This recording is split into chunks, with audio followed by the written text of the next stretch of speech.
Assalamualaikum warahmatullahi wabarakatuh. Perkenalkan, kami mahasiswa UMY dari Prodi Agroteknologi Fakultas Pertanian ingin memaparkan tentang hak asasi manusia untuk memenuhi tugas PKN kami. Sebelum kami memaparkan tentang hak asasi manusia, izinkan kami untuk memperkenalkan diri. Yang pertama, saya Kulsum Kurniasi. Saya Silva Fauzia. Saya Siska Wahyuni Putri. Pengertian hak asasi manusia atau HAM. HAM adalah prinsip-prinsip moral yang menggambarkan standar tertentu dari perilaku manusia dan dilindungi secara teratur dalam hukum kota dan internasional.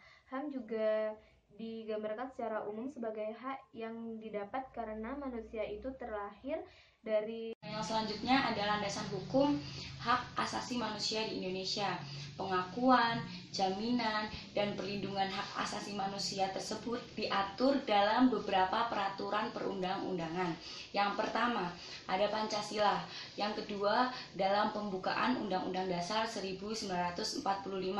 Yang ketiga, dalam batang tubuh UUD 45. Yang keempat, Undang-Undang Nomor 39 Tahun 1999 tentang Hak Asasi Manusia. Yang kelima, Undang-Undang Nomor 26 Tahun 2000 tentang Pengadilan Hak Asasi Manusia. Dan yang terakhir, keenam, hukum internasional tentang HAM yang telah diverifikasi negara Republik Indonesia. Kemudian ada macam-macam hak asasi manusia.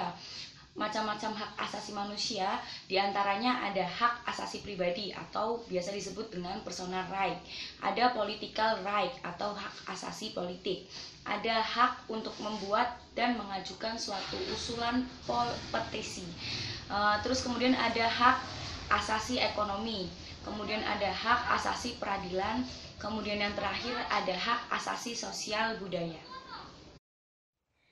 HAM juga umumnya digambarkan sebagai hak-hak paten atau absolut sebagai hak-hak seorang secara inheren karena mereka adalah seorang manusia, terlepas dari perbedaannya bangsa, lokasi, bahasa, agama, asal-usul etnis, atau status lainnya.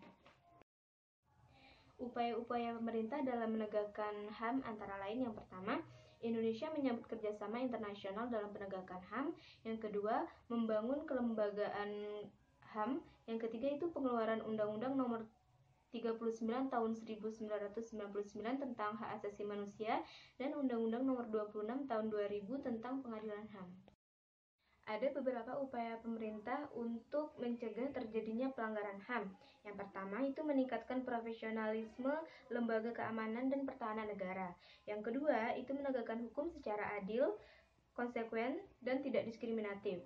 Yang ketiga itu meningkatkan kerjasama yang harmonis dalam antar kelompok atau golongan dalam masyarakat atau ke luar negeri. Yang keempat itu mampu melakukan konsolidasi demokrasi. Untuk contoh kasus pelanggaran HAM-nya sendiri di Indonesia itu dapat dibagi menjadi dua, yaitu HAM ringan dan HAM berat. HAM berat itu contohnya adalah kasus Trisakti, lalu kasus Mei pada 1998, kasus pembunuhan Munir, aksi Timor Leste, dan terhalangnya kebebasan beragama.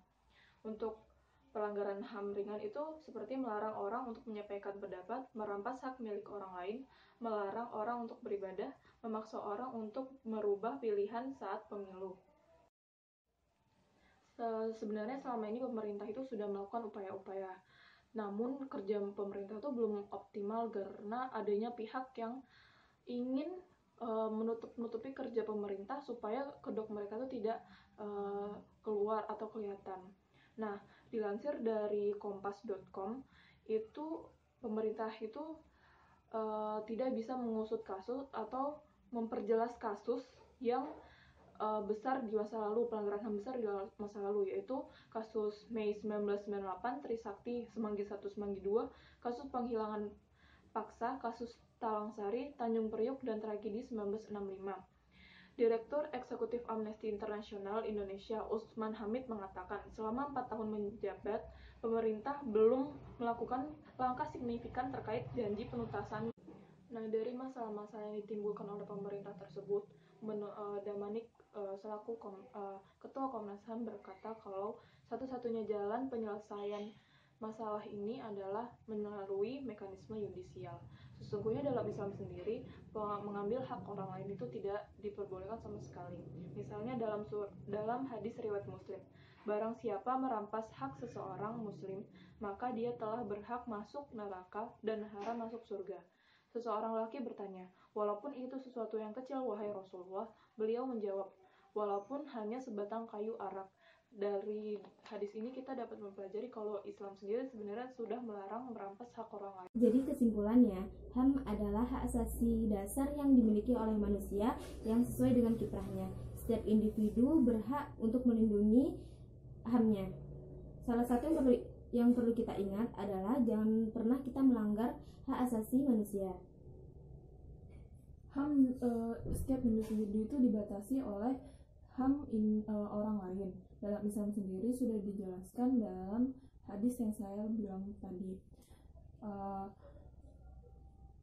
Ajaran utama umat Islam itu bersumber dari Al-Quran.